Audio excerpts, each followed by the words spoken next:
nearly every sport where you have a race against the clock, the variables for the athletes are kept to a minimum. So when I think of sports that race against the clock, like the luge in winter sport, or the 100-meter sprint, or anything like that, the track very rarely changes, or the weather conditions don't vary too much. So here you have a sport where you're racing against the clock, but then everything else is working against you as well. A downhill race poses a tricky proposition for those who choose to play.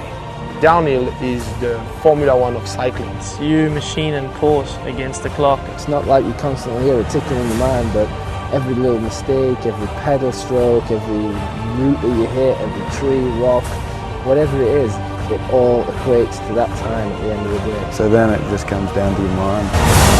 It takes a special mind to play the game. Only the quick-witted excel.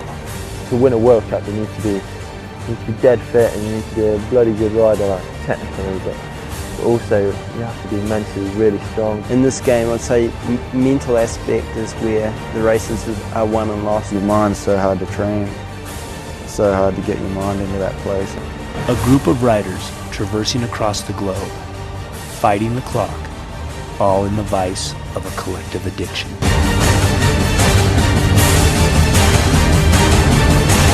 Downhilling, it's a pretty surreal sport, really. It's 5 minutes where the world fades away and nothing else matters. It's crazy to be in a state where nothing else matters. Like, you hardly ever get that way in life. You always have one or two things on your mind. And well, it's something amazing in our sport. Everything goes like that.